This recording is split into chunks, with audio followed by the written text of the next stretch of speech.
Hi అండి, మీకోసం మంచి రెసిపీతో వచ్చా. అదేంటంటే ములక్కాడ రసం చేసుకుందాం. అది ఎలా చేయాలో దానికి ఏమేమి కావాలో చూపిస్తారండి. ముందుగా కొంచెం చింతపండు నానబెట్టుకోనండి. పక్క పెట్టేసి 3 ములక్కాడలు తీసుకున్నాండి. ఇట్లా కట్ చేసి పెట్టుకోవాలా. ఇట్లా పొట్టు తీయకూడదండి. పొట్టు ఎందుకంటే ఉడకబెట్టి రసం తీసుకుంటాం మనం. ఈ ములక్కాడ మునిగేటట్టుగా నీళ్ళు పోసుకోవాలి. ఇందులో 2 స్పూన్ల కందిపప్పు వేసుకోవాలండి. ఇది పసుపు వేసుకోవాలండి. కుక్కర్లో ఒక టమాటా కట్ చేసి వేసుకోవాలండి. ఇది కూడా ఉడికిపోతుంది. మనం మూత పెట్టేసుకొని స్టవ్ ముట్టుకోవాలి. 3 విజిల్ వస్తే సరిపోతుంది. రసం పౌడర్ రెడీ చేసుకుంటాం కదండి. ఒక 1/2 స్పూను ధనియాలు, 1 స్పూన్ మిరియాలు, 1 1/2 స్పూన్ జీలకర్ర, 3 ఎండుమిరపకాయలండి చింపుకొని వేసుకోవాలి. దీన్ని పౌడర్ చేసుకుందామండి. మనం ఇలా పట్టుకోవాలండి. బరగ్గా పోయినాయండి. ములక్కాడను టమాటా కందిపప్పు కూడా ఉడికిపోయింది. మనము జల్లు గిన్నెలు వేసేసుకొని దీంతో ఇలా చేసుకోవాలండి. ఎందుకంటే ములక్కాడంతా రసం రావాలి కదండి. మనకు ఇలా వస్తే రసం అంతా కిందికి దిగిపోతుందండి. పప్పు గిట్ట అంతా మెత్తగా అయిపోయి మంచిగా రసం కిందికి వచ్చేస్తుందండి. ఇందులో కొద్దిగా నీళ్ళు పోసేసుకోవాలి. గట్టిగా మెతుక్కోవాలండి.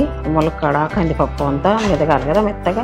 కొంచెం ఇట్లా గట్టిగా అంటే రసం అంతా కిందికి వెళ్ళిపోతుంది. ఇంకా అయిపోయిందండి. పిప్పి అంతా ఇంకా మనం పక్క పెట్టేస్తాము. ఈ ములక్కాడ రసము మనం తాలింపు పెట్టుకుందాం పదండి. నూనె వేడెక్కిందండి. 2 స్పూన్ల నూనె వేసుకోవాలి. నూనె వేడెక్కిందండి. తాలింపు గింజలు, 2 ఎండుమిర్చి, మనం మిక్సీ పట్టుకున్నాం కదండి రసం పౌడరు తాలింపులో చేసుకోవాలి. అది కరివేపాకండి. మనం ములక్కాడ రసం తీసి పెట్టుకున్నాం కదండి, అది కూడా తాలింపులో పోసేసుకోవాలి. చింతపండు రసం కూడా పిసికి పెట్టానండి, అది కూడా ఇందులో పోసేసుకోవాలి. ములక్కాడ రసం కొద్దిసేపు మరగాలండి. మరిగితే బాగా టేస్ట్గా ఉంటుంది. రుచికి సరిపడా ఉప్పు వేసుకోవాలండి. చూద్దామండి. కొద్దిసేపు మరగాలండి. ఎందుకంటే ఎక్కువసేపు మరిగితే ఎంత బాగుంటుందో ఈ ములక్కాడ రసం. ములక్కాడ రసము మరిగిపోయిందండి. మనం లాస్ట్లో ఇక కొద్దిగా కొత్తిమీర వేసుకుందాం. ఇంకేంతేనండి. మనం స్టవ్ ఆఫ్ చేసేసాం.